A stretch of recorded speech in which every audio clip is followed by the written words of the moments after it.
Hello, and welcome back to We're Not So Different, a podcast about how we've always been idiots. My name is Luke Waters, and I'm an amateurish historian, and as always, I'm joined by Dr. Eleanor Yaniga, who is anything but. Folks, we're back, and it's time for more mailbag fun. The second week of 2 weeks of mailbag fun in a row, in fact. We do these from time to time to catch up on questions from our patrons, and when time is short, because real life keeps infringing on the ability to chat about the Middle Ages. Also, quite frankly, we're a bit behind on these questions because we've done so many great interviews recently and the influx of new patrons. Don't misunderstand me. This is not a complaint at all. It's a good problem to have.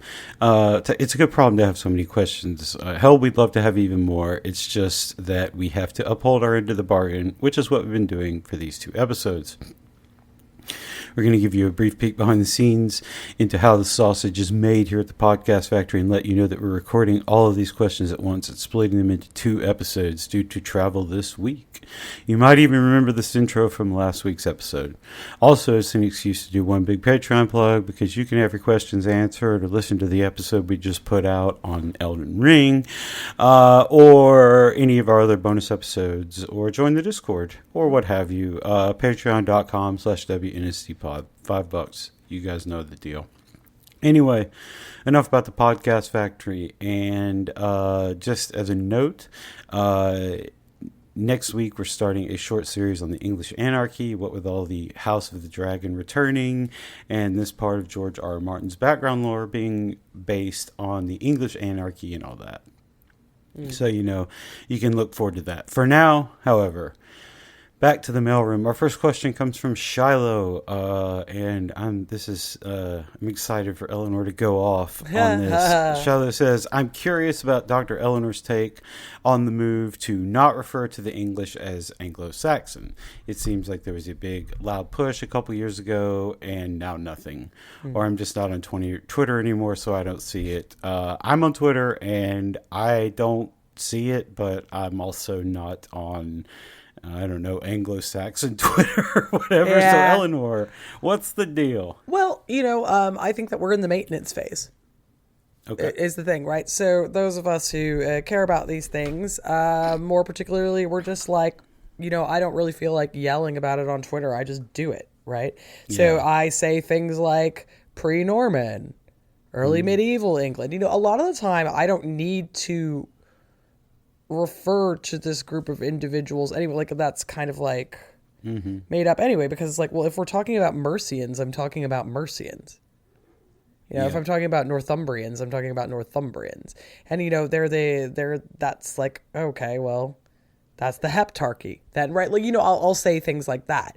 And I don't find it like a useful term myself. Now, granted, I don't work on the period, so whatever. But, I'm just like guided in this by people who do the work. But I think basically the thing is like there was like a lot of loud yelling and then everyone just started doing it. Right. So it's like we just don't need to yell that much anymore. And like also, like a lot of us aren't on Twitter anymore. And basically one of the things that I think a lot of us are kind of like trying to do, at least when we are quite serious about activism, is like not yell on Twitter, just like go do it, go model it, right? Because it's like yelling on Twitter is not actually activism, right? Like yelling on Twitter is yelling on Twitter, and that's cool. But you've got to actually just go model it. So basically, it's just like not a term that I would use. It's not a term that a lot of my colleagues would use. But yeah, I think that basically what's happened here is that this is like a discourse, right? And the more you yell about it, the more you kind of like feed the discourse. And I'm like, team resources, not discourses. Shout out to a phrase I stole from Justin. And it's kind of like how do you model these things and how do you make it clear that you can move on from these terms, like as opposed to doing it. And like I don't work on race, and I certainly don't work on the early medieval period. So I just am like deferring to other people on this, and I think like that's fine. And I mean I think a lot of us just don't feel the need to yell, because like what's the point? Just like either do it or don't, and we're doing it, right? Yeah. Yeah, it's like when academia moved to the BCE, the Common Era, and before Common Era thing a few years ago. Like, yeah, it papers over. I mean, that's not really defeating Christocentrism or whatever you want to call it, because you're just calling AC and BC and AD by different names, but whatever. There's no reason to argue about it anymore, because who cares? Like, we've changed the standard, and now, like, if you try to publish an academic article now and you have BC or AD in it, you are going to get a note from an editor that says we use BCE or CE. Because that's the standard, and like, people could yell about it, and I'm sure people did, but yeah, exactly. There's no reason. I don't, what's the point of beefing to beef? Just like, do it or don't, Yeah. And I mean, and also the other thing is that, Anglo-Saxon, there were also the Jutes. Why don't the Jutes get included in there? Yeah. I'm tired of this Jute erasure. Yeah. I need to hear Anglo-Saxon Jute or Jute Anglo-Saxon or something like that. So true. I'm tired of this Jute erasure. I mean, seriously though, they were there. Stop. Yeah. Anyway, call them something else. Because Anglo-Saxon is historically vague and largely incorrect term, I guess, is my understanding of it. But even though I'm sure I probably say it from time to time, so I mean, I think that mea culpa, et cetera, et cetera. Like, sometimes it's a handy short term because we're talking about like whatever. But I think that the trouble with it as a term is just the same thing as the trouble with the term Dark Ages. It's like misunderstood and misapplied. And so because it's so widely misunderstood and misapplied, it's better to just be like, let's not use that, right? Like, I don't say Dark Ages, even though the term Dark Ages refers to, a lack of sources, not intellectual decline, because people don't understand what I'm talking about. Yeah. So, so I don't use it, right? Like, that's fine. Yeah. And like, you see people talk about like the Dark Ages, and like, if you want to like, use that as like a thing, like let's say you are online, you are on Blue Sky or Twitter or whatever your thing, and you see someone using the Dark Ages and they're using it all, pejoratively and like that, like, if you want to like talk to your followers and be like, there was no Dark Ages, blah, whatever, that kind of stuff is cool. And I mean, I think it is helpful, but like, I would encourage not like, getting into direct arguments with these people at all, because they're not making a good faith argument. Like, and like, even if they do firmly believe that like Anglo-Saxon is the correct term, like, okay, man, I firmly believe a lot of things, but that doesn't make them 100, Yeah, so I think it's one of those things. If you want to riff on it, cool. If you want to talk to people about it to, raise some kind of awareness, also cool. I just, screenshot the thing and post it that way, so you don't whatever. Just model it. Who gives a shit? Model it. Like, exactly. Yeah. Thank you, Shiloh, for the question. And honestly, I'm kind of glad that, we're moving past the need to be like, no, fact check this thing. Like, like, here's the deal. You can either get with the standard that we have, or you can go scream in your little corner of the internet. Yeah. And we'll make fun of you, and that's it. Anyway, next, we got one from Dog Spotter, and it's a really interesting question. What is the most sophisticated defense of predestination?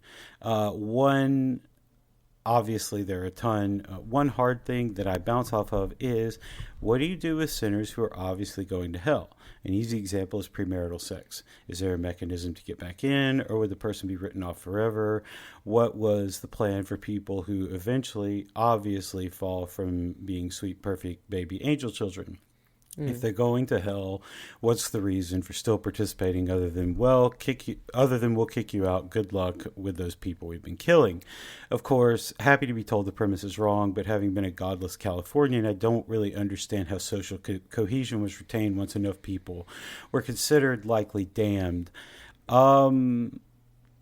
Eleanor, I have a lot of thoughts on predestination. Well, But go ahead, I'll do the please. medieval context really quick, which is Yeah, that please. they don't really believe in predestination. Thank you. Yeah. So the predestination is this is a Protestant issue right here, right? Yeah. Whereas within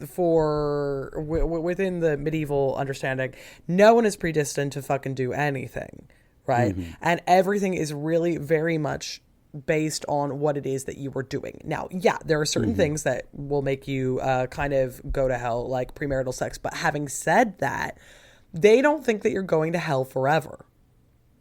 They think you're going to purgatory, so you're going to hell with a timer, right? And so if you engage in some good old fashioned premarital sex, what's going to happen is you will go to hell for probably quite some time. It's not going to be fun, but you will eventually get out. And one of the big things that they're really into within like the medieval thing is how pray for people who are in hell and in purgatory, and they can be let out earlier as a result of that. Then at the final judgment, sure, there are some people who are going to go to hell, but they are fewer than everyone who is going to purgatory, right? Because like purgatory, you're burning through the weight of your sins or whatever. And all of this is really defined on how you behave. And it's like you can at any point in time like confess sins and things. There are very few things that mean that you're going to hell forever. I mean, obviously, you know, if you're excommunicated or whatever, that's a big deal. Like murder sometimes, but not always, because like if you do your penance correctly, you can get out of trouble for murder. Like there's a lot more emphasis on you need to do things now. Since like you've done a murder, you need to now make it up to that family, right? So, you know, if you are found guilty of having murdered something, a lot of times you have to go on pilgrimage. A lot of times you need to make restitution to the family of the person that you killed, so you've got to give them, like, money or help them with things, and you need to do, like, extreme acts of penance. So the entire point is, you will get out of hell. You'll probably still spend some time in purgatory, but you need to do these things in order to get right, and that's what cuts it off. And what I find predestination as a doctrine baffling. I'm like weirdly Protestant because I'm like, you what? But I mean, from what I tend to understand, and maybe I'm just like being a hater, but it seems to me that it's just like the creation of an in-group and an out-group, and people just love to firmly believe that they're in the in-group. And like that's like kind of how I see it, as a kind of like a psychological modern condition. Yeah, I think that's kind of it. Real quick, I did want to say that there are a couple of like medieval church scholars who believe in like very limited views of predestination. Like Aquinas mentioned it, but it's only like he's talking about people are predestined to have visions, when have holy visions, or like, you know, so like when you were born, God, which is like, you know, Mary being ordained, Mary being born without original sin. Right? Like that's kind of a form of prayer. So like for them, predestination is a lot more like a good thing than a bad thing, often. Yeah. Okay. I just wanted to make that delineation because there is like a strain of Catholic predestination, but it's not the same as the Protestant one. So predestination in Protestantism, typically when we think about that, we think about predestination under Calvinism, which is known as unconditional election. And unconditional election means that at the beginning of time, or at the beginning when God parsed out the souls or whatever he did in his infinite wisdom, God said that this specific group are going to be the saved. And it's going to be like, you know, the number varies. Sometimes it's 144,000 because that's a number mentioned in Revelation. And sometimes it's, you know, the number kind of grows as time goes on and we get more and more people in the world. But basically, the select group has been chosen by God. They're going to heaven. Everyone else sucks to suck, man. Sorry about it. There's another one where it's like God predestined these people, but he only predestined people that he knew in his infinite wisdom would go on to do things that supported God and godliness and Christianity. So like, you know, that's basically what it is. But I'll be honest, the most sophisticated argument for predestination is the simplest argument for predestination, which is that God has his own divine wisdom. He is omniscient, omnipotent. He is everywhere and can see everything through time and space as one. He can see it all. And we, as mere mortals, cannot know the will of God. We cannot know the mind of God. We can get limited glimpses into it from the Holy Scripture, maybe through prayer, maybe through some divine wisdom being gently, scattered out across time, but we can't know it. And God ordained 144,000 or 500,000 or a million or however many it is. He preordained those people for his own reasons that we will never know or understand. And that is the basis of faith in God. Now, even when I was religious, I didn't agree with that. It's stupid. And I think the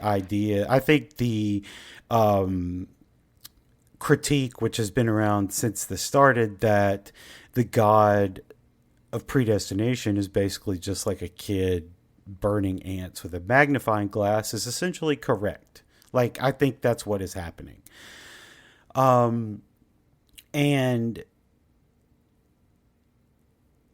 But if you are inclined to believe this, I do think that the thing that you fall back on is basically look, we don't know what God's thinking. We don't know what God wants to do, or the ideas that God has, or the machinations of the Holy One, or anything like that.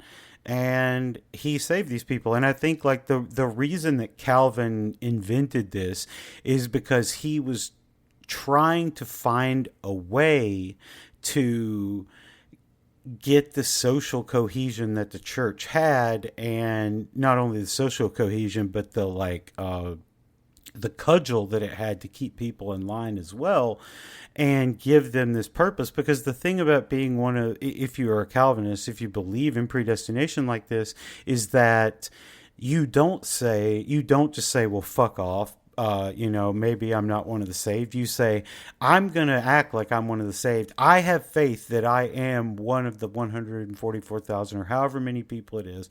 I am one of those people.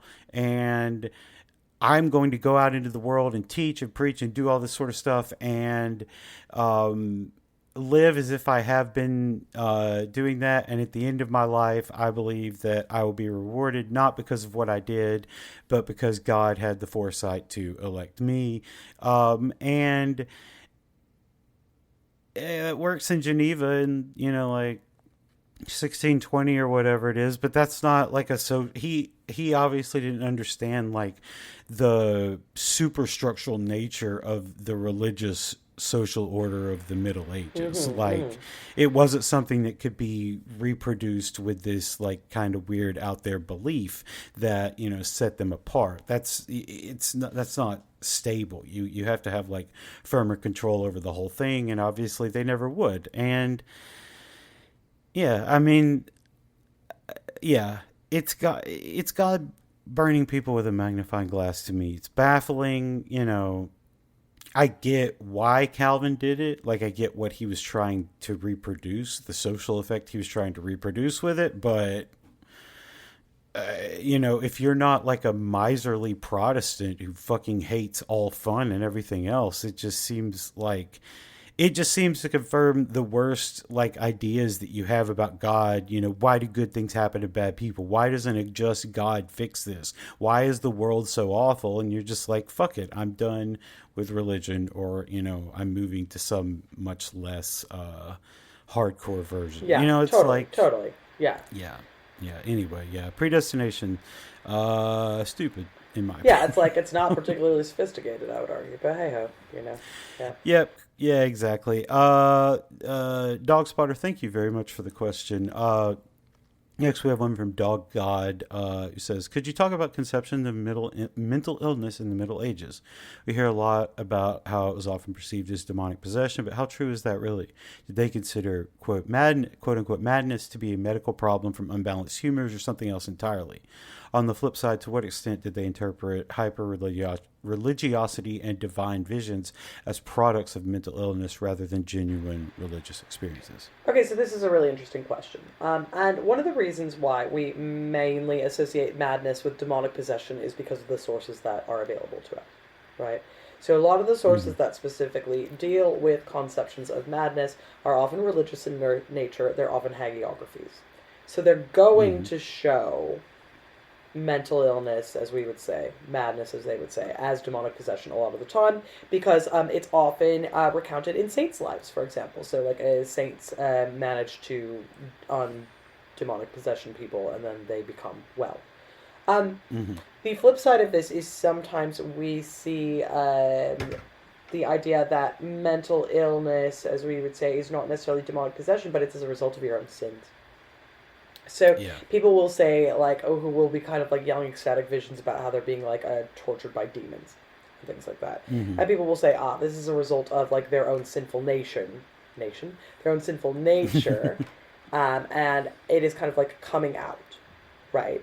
And so this is kind of like another way of looking at it. Again, we know a lot more about this because that's what the sources say, right? So it's like, a lot of our sources are just religious because that's who's writing the goddamn sources, right? So they're always going to do more of a line in that. Now, having said that, there's also a medical view.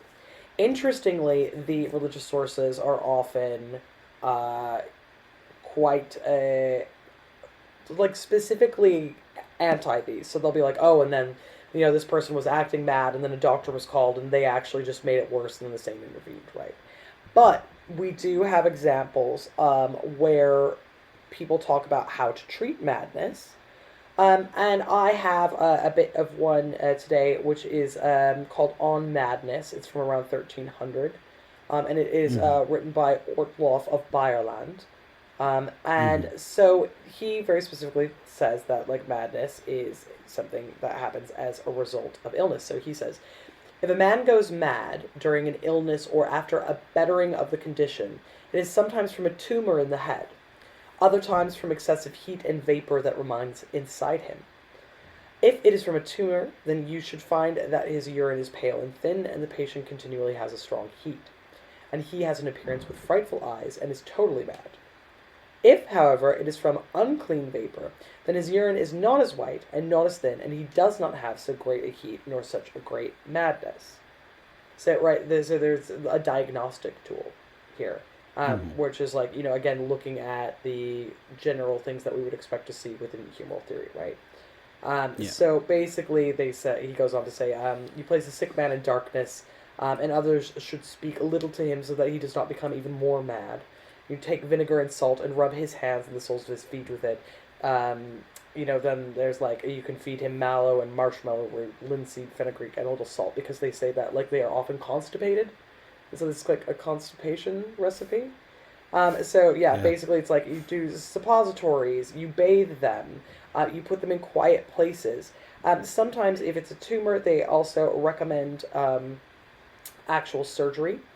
There are depictions of this. So, for example, Hieronymus Bosch has the cutting of the stone, which shows this. Having said that, that's also kind of like a painting, like showing quackery, right? Like, and that you couldn't really do this. And so there is also a way of seeing this as an affliction that is as a result of tumors or humoral imbalance, and it is seen as something to be medicated. There also, is an understanding that people are, when they are mad, like, that there's something going on with them, but they're still kind of members of the community. So, for example, like, you test people's madness before you put them on trial. Like, you check and see if they are kind of fit to be tried, because there's an understanding that if you're mad, you might do things and you might not be culpable of them. So on to the second part of the question, which is, do people understand like extreme religiosity as like a madness? Not necessarily as a madness, but they might think you're really fucking annoying. Right? Like that's one of the big ones. Like, wow. Well, that's certainly something. Yeah. So it's like, thanks. Thanks for your input, Bill. You know, like Thanks. hyper religiosity, you know, it's all in the eyes of the Yeah. beholder. So if you're a monk, if you're Yeah. like a monk or a nun, and you're getting like really religious, everyone is like, haha, yeah, fuck, yes. Yeah. But if you are Marjorie Kemp, for example, everyone's like, shut the fuck up, Marjorie. You know, Nobody yeah, like cares. I Yeah. swear to God, if this bitch does not stop weeping, this is my vacation too. I don't want to hear it, Marjorie. Right? Like so. Yeah. They don't really see that as an extension of madness, but they can see it as insincere or attention seeking, um, Mm-hmm. or oftentimes also heretical. That's another one. So it's like, you know, when you have people like the Beguines, for example, if Mm-hmm. they're all having ecstatic visions all over the shop, people will be like, nope, bzzzt, wrongo. But then, because it's heretical, it also kind of like takes on a demoniac nature, oftentimes in the way that Yeah. it's reported. So they don't necessarily think that everyone who's getting hyper religious with it is definitely like a religious and a saint. You know, that's not what they think, but they're less likely to say, oh, Mm-hmm. that person is mad or that person is experiencing madness. They're more likely to say you're in it for the wrong reasons, right? Like Mm-hmm. this isn't something that we find to be credible. Mm-hmm. And I think Yeah. that's an important distinction there. Yeah. I would say, yeah. I mean, their understanding of mental illness was very limited, for obvious reasons. But, you know, it's hard to, you don't want to read back diagnoses onto people, and especially for mental illness, terms from types of mental illnesses that we now understand but have been uh, only formally described very recently, stuff like ADHD and stuff like that. Like reading stuff like that back onto the past, I think is an impossibility. Yeah, You know, yeah, like completely. did they experience it? I'm sure some people did. You know, but like they also got to work with their hands a lot, so who knows? Maybe it all balanced out. Yep. Yeah, Dog God, thank you so much for the question. Next, we have one from Paul Caraba who says, it sounds like there was serious resistance to innovation when it came to science and medicine. Considering that a lot of it was Aristotelian or from Galen to pagans, why were medieval scholastics reluctant to give up on the good old fashioned humors? There were innovations elsewhere, farming, banking, war, etc., but why were the scholastics stuck on a millennium old framework? Well, the answer is that it is a really sophisticated framework that made sense to them in the way they understood the world. And, you know, it's not just them.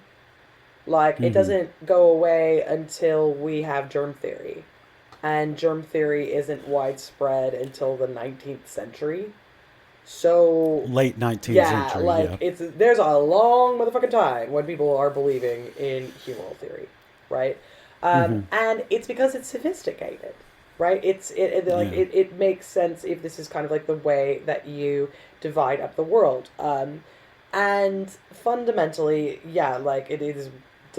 The other thing is it's modern to be like Mm-hmm. we're improving all the time, and you need to be and Mm-hmm. you need to be questioning everything in the past, right? That's really easy for us to say now because that's the way society has organized itself, and that is the context in which we've grown up. But if the entire way that the world sees things is as building on knowledge as opposed to tearing down knowledge and building new Mm-hmm. knowledge, it's much more difficult to do because your brain just it hasn't been taught to think that way, right?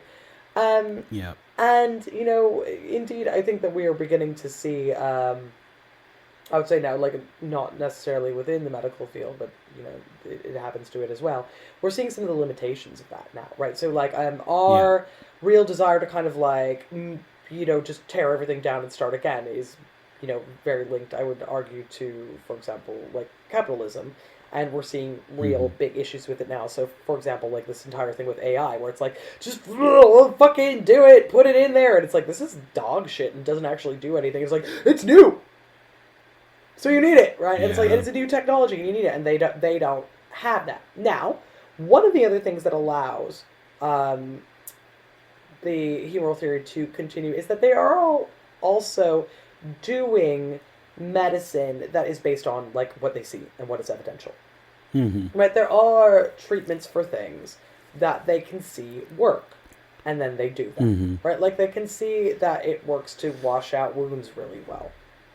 They can see that like opiates are a painkiller. They can see, they can see that there are various things that like now we understand to be antiseptic. Like for example, honey. They can see that if you put honey in wounds, it helps to cleanse them. Like you will when you look at herbal remedies and things like that from the Middle Ages, oftentimes they do have things within them that help, right? Now, is it as good as antibiotics? No, but antibiotics weren't around, so like, what you gonna fucking do, right? So it's not like they don't have evidential medicine. It's that when they see something work, they then attempt to explain it via their own cosmology and their own way of seeing the world. So, they'll say, oh, this obviously worked. This must mean that X, Y, Z. And then they explain it in terms of humoral theory. Like, so things are moving forward and things are getting better. Surgery, for example, improves massively in the Middle Ages.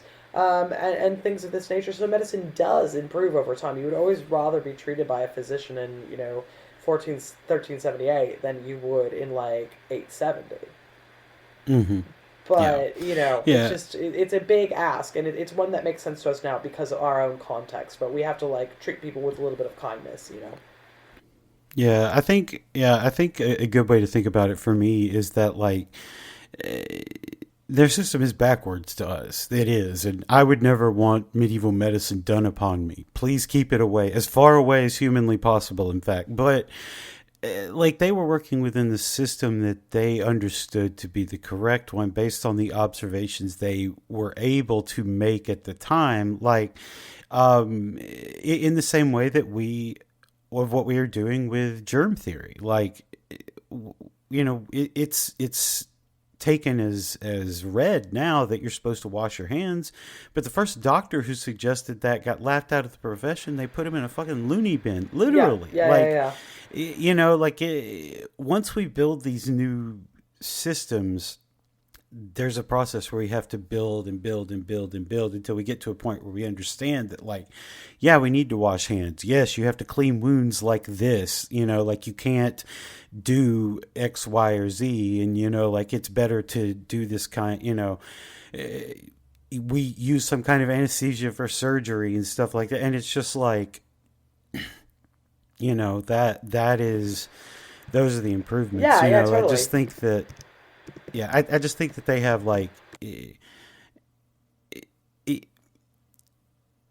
it's the same reason that no one today is like, let's move beyond bacterial theory, because germ theory is like, we can see the germs. We have telescopes. We can look at them. We can see them, move them around. Like, it's like, it explains so much about our world. And why would we move beyond that? The scientific method that we use has told us that this is right through painstaking experience, know? So, Yeah, I think that's it. Paul, thank you very much for the question. Next up, we have one from Colin Keese, who says, just heard you talking with Jason. He mentioned bad backs in the Middle Ages. Was there an equivalent to physical therapy, yoga, Pilates, etc. in medieval Europe? Would stretching be used by the sick, aging, and/or the oft athletic warrior class to improve their health? Yes, is the answer.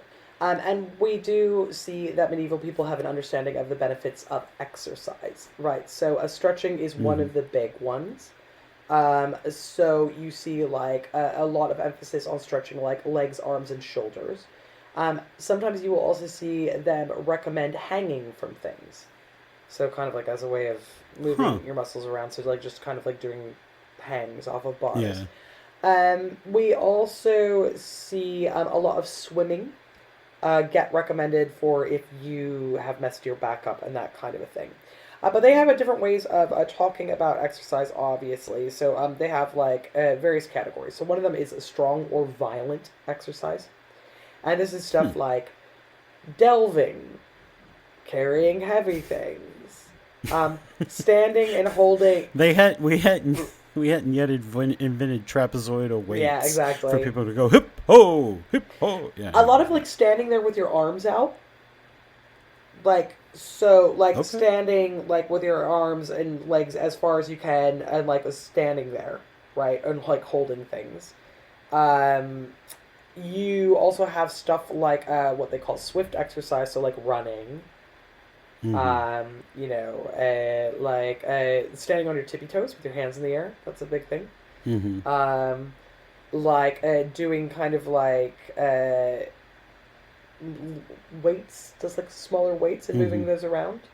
Um, there's also what they call vehement exercise, which is like ball games, football, that Mm-hmm. kind of a thing. Yeah. And then you get into like moderate exercise, so that's like going for a walk, Mm-hmm. riding around on horseback. But they Yeah. would like prescribe things if they see that something is wrong, right? And like some of these sometimes are also like they'll say, oh, if you've got like a chest or a lung issue, they're like, why Mm-hmm. don't you go like yell, like as an exercise, which I like.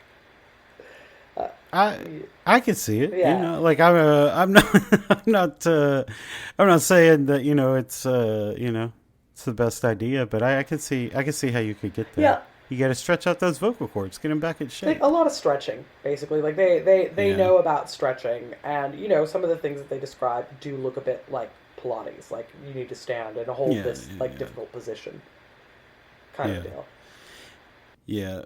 Yeah. That's cool. I mean, just that they were like, "Yep, you got to they're they're maybe not the exact optimal stretches, but standing with your arms and legs out like that and holding stuff. Mm-hmm. I mean, if you do that for a It's long time, hard. your arms and legs are going to get stronger, your core is going to get stronger. Like yeah, there Mm-hmm. you Mm-hmm. go. There you Yeah. go.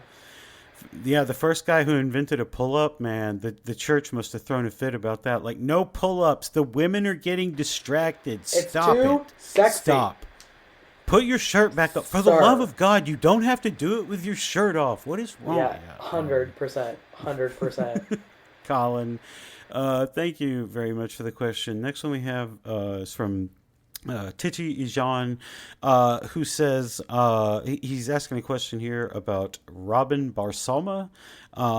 And he was a Nestorian Christian who was sent out as an emissary by Kublai Khan to try and broker a Christian Mongol alliance against the Mamluks. No alliance ever came of this because, historical materialism, blah, blah, blah.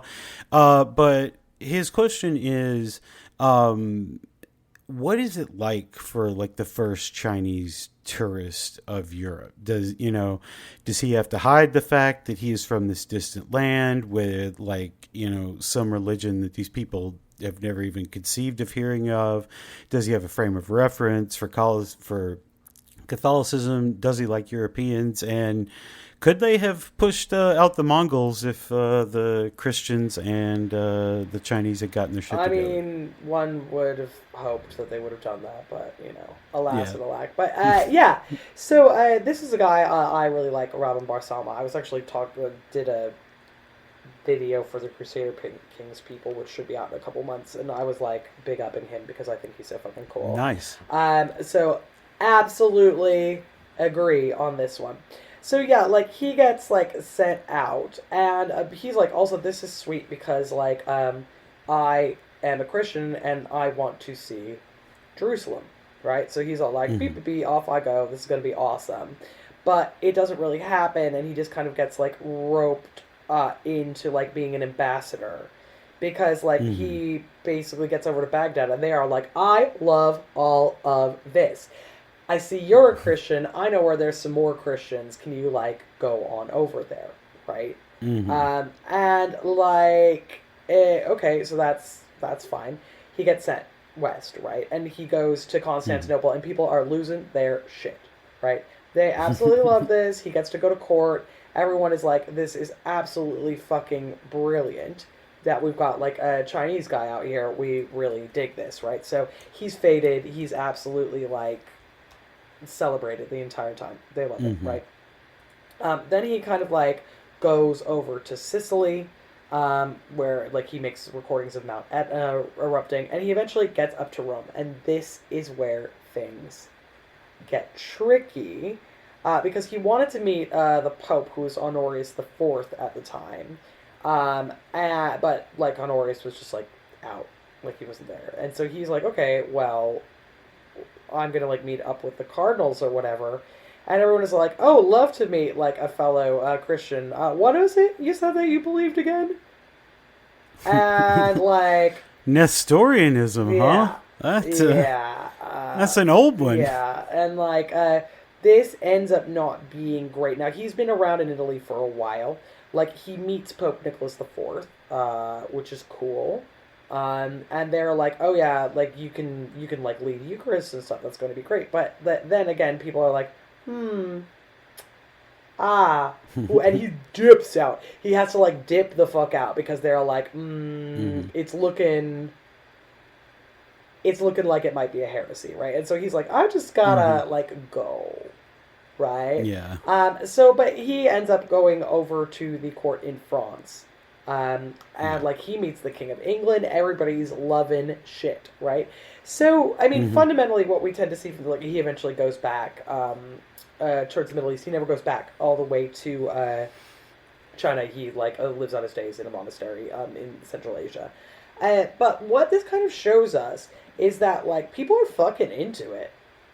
Actually, it's just like Marco Polo, where they're like, because people know about China, right? Like they're not stupid. They know China's over there, and they like goods from China, and they're interested in China, and they know that stuff's up with the Mongols. So they are super excited to meet this guy, and it's kind of like the opposite of like xenophobia. It's like, this is the coolest shit I've ever seen. Go get the emperor.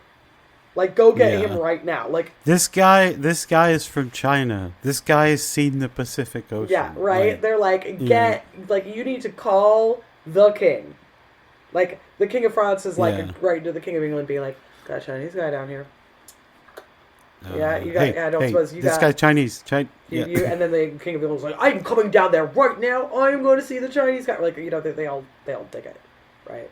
Yeah. And so. Yeah, it's actually quite a sweet story for the most part, like other than the kind of like dipping out of Rome really quickly. But it kind of just shows us that people are really quite interested, and they've got a fairly open view of what the people from foreign places could be, and they take it really seriously, and they want to meet him. Like it's for them, it'd be like. Meeting an alien almost or something. It's like, you know that they exist or whatever, but it'd be like, wait, cool, you know? Yeah. I mean, like he was born in modern day Beijing. It was a thing called Pekin, and he left on this journey in 1280, and he made it all the way to France, and then died in Baghdad, like making it almost halfway back. Like I mean, literally one of the very few people, like, at the time to, like, touch the Atlantic and Pacific. Like, incredible. The almost the entire landmass of Eurasia. Like, that's crazy. That's cool. Him and, like, Ibn Battuta should have gotten together and done notes. Oh, that would have been good. Yeah. Tisha John, thank you so much for the question. Next up, we have one from Nim, 1874, who says, oh, shit, my thing went away. He says, just saw this tweet and would love it if Dr. Eleanor and Luke could talk about this. It's a tweet from at Clagsborough on June 5th, and it says, quote, homicide levels in English medieval villages matched those of the most violent U.S. cities in the 20th century. End quote. Wickham, Medieval Europe, page 17. Yo, surf, bitch. Yeah, I mean, I don't know what to. Okay, I got all right. Go for it. I literally don't know what to say. I mean. Great. First of all, thank you. So the thing about murder rates in the Middle Ages is we don't really know what they are. Because every time somebody gets got, it like gets recorded in a lot of different places. And a lot of the time, Mm. that people's names get recorded in a lot of different ways. So someone will be like, "Oh, that's Matthew from By the Book." Sorry, By the Book. And then Mm-hmm. someone will be like, "Oh, that's Matthew the Carpenter." And someone will be like, "That's Matthew John's son." And it might Yeah. get written down 3 fucking times, even though it's the same guy, just in one village.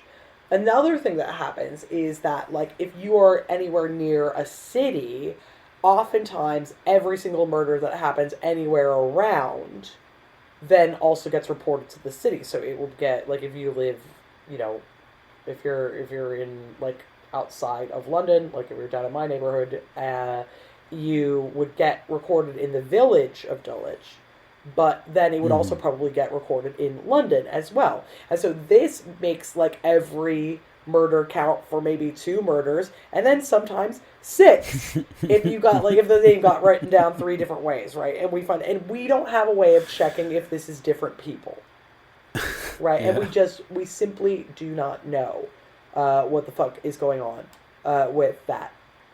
Um, so there is that. Like, I really kind of, like, reject this idea that we're, like, moving towards being, like, less violent because, the 20th century being, like, the most violent on record, for example. I mean, like, we're living through a Mm-hmm. fucking genocide right now, right? So it's like, it doesn't seem a lot more peaceful to me. It's just kind of about, like, Mm-hmm. oh, in the imperial core, it's maybe more peaceful. But fundamentally, we can't get a read on it because of the Mm-hmm. way that the recording of data works. But I mean, is there Mm-hmm. some, like, yo, where are you from going on in the medieval period? Yes. Okay. Yeah. Look, absolutely. Yeah. Yeah, I mean, I would just say as an American, I certainly hope they did not have murder rates like those in some of the worst places here. Um, and I would also say that, when you look at those numbers, just remember that a lot of that has to do with larger material factors and stuff like that for people in American cities, that are considered extremely violent. You know, that's my thing on it. But like, just as like a discrete fact, that's fucking hilarious. Like, I don't even know like what to say about that other than like like you just have like so many dead farmers. Like, well, we had another 8 deaths last night in our village of 31 people. Like, we've wiped out the worker the all the workers that we have here. Yeah, Nim, thank you very much for the question. Ollie can't. If it was possible to pay for Luke to fly out to Europe, what historical place would he like to see more than anything else? I'm really basic. I'm very, very basic. Like, I if I think of going to Europe, I think of like going to see like Ireland, the Irish countryside. Like going to like places like Barcelona and just like being there, or Paris and being there. Like, I don't really have any desire to see the Eiffel Tower or anything like that, but to be able to go to Paris and like experience all this different stuff and these beautiful old buildings, like any extremely old building, I want to see. Take me to the ruins of Whitby Abbey. Let me touch the fucking stones. I want to see it. I like any of that. Stonehenge. People are weird about it. I get that. People are cringy about it. But look, any monolith, anything like that, I want to be around something that's survived and is mysterious to us from thousands of years ago. Like, totally. Any of that kind of stuff, I would love to see old German castles and, you know, the steppe, like the where you start to get over into the steppe lands and everything, just that like the gorgeous like Expanse of it all. yeah, Yeah. yeah, and like there it's a lot of stuff like I like I would never have time or money to be able to go see it all. But it's just like, I would want to go and see the Northern Lights or whatever, like up in Scandinavia, where it's the sun rises for like 3 hours a day or whatever, for be up there for like a day or two and be like, well, that was nice. Like, I don't want to live here, but so yeah, Stonehenge, any really old building that would give me mystic feelings of coolness. Yeah, stuff like that. So yeah, if you want to pay for me to do that, Yeah. just kidding. Yeah. I'll go and I will get all wistful and talk about the bones of, walking through the bones of dead societies and stuff like that. And Yeah, send it'll be cool. Luke needs to go on Go a ahead. Touching Old Things tour. Here's Luke. I do. Touching a stone. Fuck yes. Yes. Yeah, me touching this old stone. Somebody's like we bought that from the store. Like, we're just, it's just part of this rock garden we're putting up. And I'm like, oh, look at this ancient pagan mastery of the sculpture. Yeah. When I go to old cathedrals and stuff, I like to find weird bits of stone or things that people may not have touched very much and touch them. I try to find something that's hard to reach, and I'd be like, beep. Yeah. I want to touch that. Yeah, like going to the Grand Canyon, I reached over the side and touched down that's the cool. inside of the canyon, half an arm's length or whatever. But I was like, this is so cool. Also, I'm afraid of heights, so I'm going to scurry back like a scared kitten. Ollie, thank you very much for the question and for thinking of me. I really appreciate that. Yeah, you're right. I should be allowed to go tour other parts of the world and see them on someone else's dime. Goddamn You right. are correct. Yes. Yeah. Next, we got a couple more. We have one from Quixotic, who says, we all know about our favorite contemporary misconceptions and presentisms about the medieval period, from Umberto Eco, accidentally including seconds as a measure of time in the name of the rose, to various nobody-bathed myths that, while not 100% accurate, do vaguely track to early modern and not medieval hygienic standards, to plain fabrications like Code of Chivalry. What are some presentisms, misconceptions, and outright fabrications that actual medieval people engaged in back when they were thinking of the past? And they included a helpful definition. Presentism is when somebody thinks something that currently exists and assumes that thing has always existed in the same way throughout history. So, a lot more thinking about monstrous races and things like that. A lot more like Britain was populated by giants. Who's to say they were wrong? I mean, Who's I to don't say? want to think that they were wrong, so that's fine. Yeah. A good way of doing this also is looking at Arthuriana, right? Because it's medieval people writing about the late antique / the very early medieval period, right? And so it's writing about the Dark Ages, and they're like, yeah, this is what everybody was doing. They were having Camelot, right? And granted, that is fiction. They're not saying that, King Arthur was a real guy, but they are trying to craft a world in which he lives, right? And so that's a really interesting one, because they have to, try to square where Christians stand in a world that is kind of, largely pagan, so they have to make up, a convoluted and complex mix to kind of, connect, for example, the Romans to Arthuriana. And now that is when things get interesting, because we can see that they understand the Romans as a Christianizing force, but also having left Britannia, right?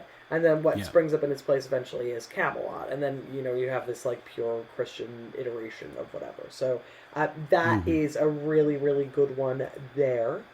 You do have also kind of these kind of interesting and ongoing things, for example, the way that Benedictine monks act is weirdo Supreme Court justices who are always trying to figure out what the founding fathers mean when they read the Constitution or whatever. At dinner, they're sitting around reading the Rule of Saint Benedict and being much to ponder. And there is the same thing kind of going on then that is going on like now, where it's like back in the day everyone was more religious and everyone was more pious and this must have been easier for them. Mm-hmm. So like there's a lot of like grumbling about how we've all lost our way, right? So Mm-hmm. there we see very commonly this idea that like things are different then. um Yeah. One of the biggest things, and I think one of the biggest misconceptions, is just kind of how Christianity works for them. So them being like, Yeah. oh, there is some kind of like universalizing force of Christendom, which is in opposition to a pagan, quote unquote, Mm-hmm. mass. And this idea that these things are forces in opposition, these things are organized and controlled. And we see this kind of bias and tendency, for example, as I've said before, in the way they talk about heretics. So when they talk about heretics are always doing like an inverted version of exactly what Catholics are doing, but they're Mm-hmm. doing it evilly. There's like a lot of talking about pagans in that same way, right? Yeah. So there is like a failure of imagination a little bit of the time, and the inability to kind of like see that anything could be other than this Mm-hmm. sort of like particularized Christian milieu, and attempts at writing that into the past, and also like writing, but also like attempting to square the circle of like, but all your favorite friends from Troy are here as well. Yeah. Like it's quite Yeah. funny. Yeah. Yeah. Yep. Quixotic, thank Great you very question. much for the Very thoughtful. question. Lastly, we have one from Benjamin Sisko who says, I wonder if at some point you guys could have a go at the Giannis Varoufakis neo-feudalism thing. I tend to think he's wrong. We're still for sure in capitalism. But it'd be fun to hear you guys talk about it. And just for a basic definition, neo-feudalism is kind of what you expect, like the idea that we are presently returning to a system somewhat analogous to medieval feudal structures because, of the hyperstratification of wealth and class disparities, and that things are kind of being run for like a global elite type of thing. So yeah, your thoughts, Bitch, Eleanor? that's just capitalism. Yeah. But I mean, like, Yeah. I'm sorry, it's very, very funny. I'm like, what I would say that we are entering is just a new Gilded Age. It's exactly like the Gilded Age again. It's Yeah. just like, when you get like your Rockefellers and your Carnegies, and you're these people who have vast amounts of wealth and have whole towns that they employ everyone in. Mm-hmm. Like, I mean, come on. This is what capitalism does, unfettered. It has nothing to do with quote unquote feudalism or the manorial system. This is Mm-hmm. what, left to its own devices, capitalism will do. And I would argue what, the kind of neo feudalists are trying to say, is that, like, oh, we're no longer in capitalism. Bitch, you are describing, like, the Fordist and post Fordist consensus, which was, like, responding Mm-hmm. to pressures specifically from socialism, which have been Yeah. dismantled. And so, actually, what you are nostalgic for is like the mildest form of democratic socialism that like Yeah. is brought in and introduced by FDR, and like trade unionism. So actually things that you are saying are capitalist are not capitalist and are in fact socialist at the very, very least. And Mm-hmm. we are now out of those again because there was a concerted effort by the capitalist class to undermine them, right? So Mm-hmm. it's just stupid because it's like you should just fucking call a spade a spade. This is what Mm-hmm. capitalism does. This has absolutely fucking nothing to do with Charlemagne. Please calm down, right? Yeah. It, okay. I the things that are described in this are bad. Yeah, to be Like clear. the idea of techno-feudalism, the things that are being described are both bad, and they are happening to some degree. Like I very wholly believe that like the Mark Zuckerberg, Elon Musk, Jeff Bezos crowd would be very happy to stick us all in company towns and work us all to death in something as something akin to serfs and live off the riches for themselves. I am sure that they would be game for that and be just fine. However, it's just capitalism. That's what it is. We are past manorialism. We are past feudalism, whatever that means. We are past it as a world. Like, there may be a couple of places where like tiny systems like this may still exist. I remember reading something about Pakistan maybe having a version of this and like one part of it that still kind of exists, but like it's gone as a system. It's over. It's been over since like the time of Napoleon and even before that, but like it's done. And we've moved on. We've gone beyond that. And I mean that in both the sense that we've gone beyond that, like to new political systems and new theories, but we've also gone beyond that in time. It's not the same thing. And like even if we entered something that did look exactly like the techno-feudalist or neo-feudalist dystopia that is often described, it still wouldn't be feudalism. It would be the same oppressive system of feudalism that became the oppressive systems in capitalism, that therefore become the new oppressive systems in the new order, whatever takes the place of, in this idea, late capitalism or capitalism at some point, some nebulous point in the future. And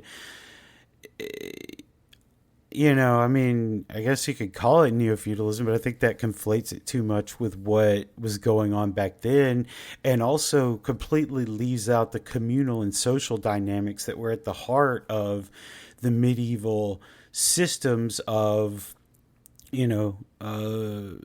communal and social life. Like, if it's going to be neo-feudalism, okay, do I get my strips of land that I can work for my stuff? Do I get to go to the market days? Do I get to, like, hang out with my best... End to enclosure. Go ahead. Yes. Yeah. Is it pre or post enclosure? Like, do I get to, like, hang out with more of my friends and family? Because, like, even if we're working together, we're working, towards a communal end. Like, and I mean, the answer in this scenario is clearly no. Yeah. Obviously not. That would never be. They're stripping that away now, even before we get out of capitalism. Yeah.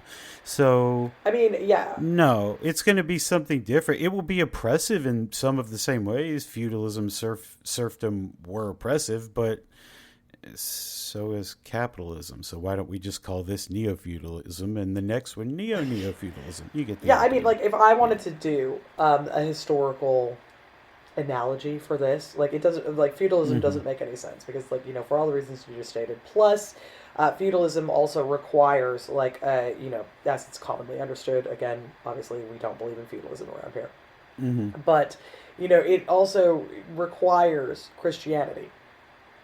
Yeah. And it also it absolutely requires an ordered religious way of looking at the world, which this lacks. So if I was going to do a historical analogy for this, I would call it like a technological enclosure, perhaps, or corporate enclosure. So like this kind of funneling us into situations in which things that we now need in order to survive are like owned by corporations, like the internet. How I have to pay to get fucking broadband, right? Even though obviously I need broadband, whatever. Yeah. So like this creation of new necessities and the corporate funneling them off. That's much more like enclosure. It's nothing to do with feudalism. And I mean, like, is that a problem? I mean, like, you can make a silly historical analogy that I disagree with. I'm glad that people are talking about how stuff is getting worse, but I fundamentally resent the idea that this isn't just capitalism, and I think it's unhelpful to call it anything other than that. Yeah, I mean, it's capitalism. Is it late capitalism? Yes, probably, in the sense that we understand it now. Now, could late capitalism be something where it's like it's dying for 80 or 90 years or even longer? Yeah. Yes, very much so. As we said, it took medieval feudal structures a whole long time to die, even after we consider the Middle Ages to have ended. But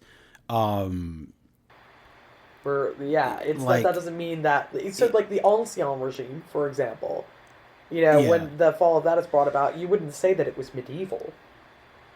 No, no, not at all. Yeah, like, Yeah, and it's mm, like, yeah, it's everybody wants to like assign like a new thing to capitalism. Oh, this isn't capitalism. This is corporatism.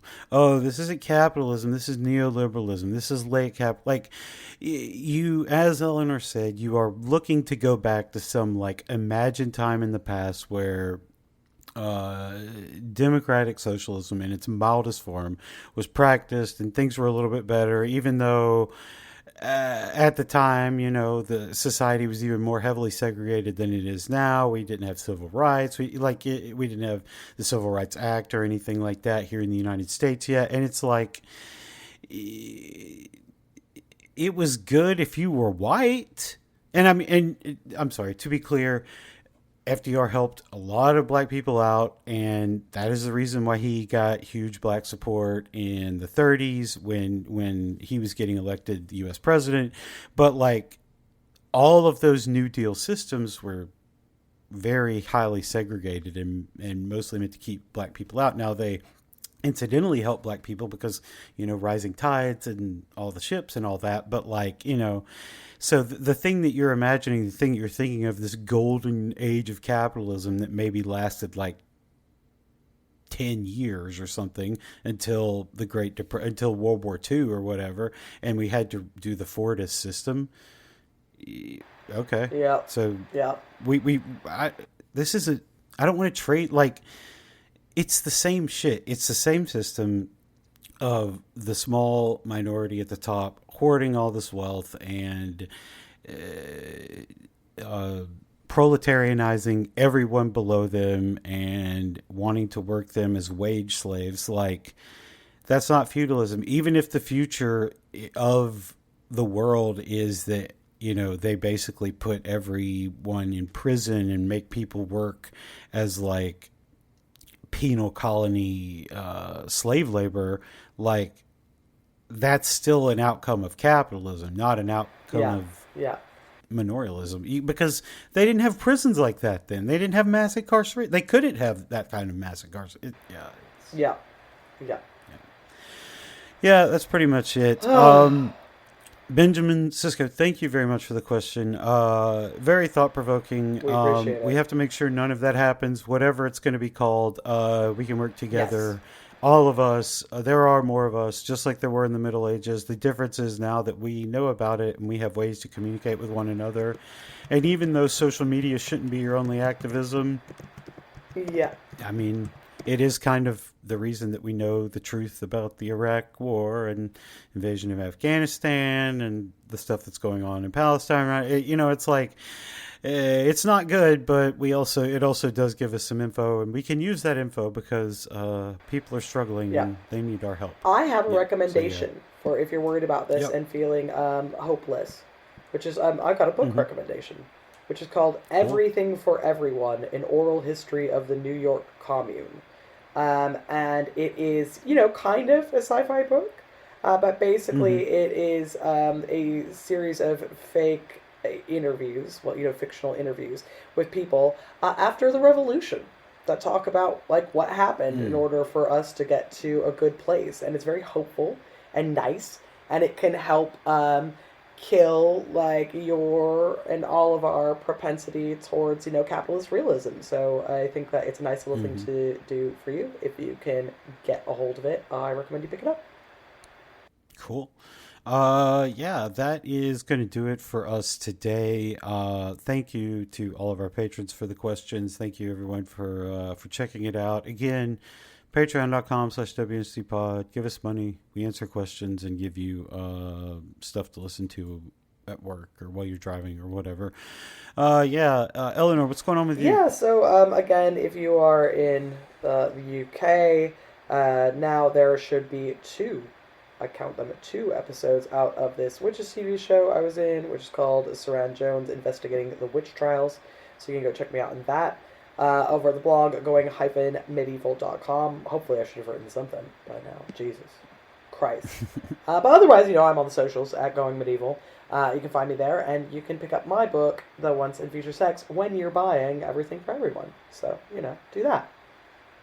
There you go. Yeah, you can find me at the usual places. Luke is amazing on the socials, and you can find a People's History of the Old Republic wherever you listen to stuff like this. So yeah, thank y'all very much for listening, and we'll see you next time. Bye.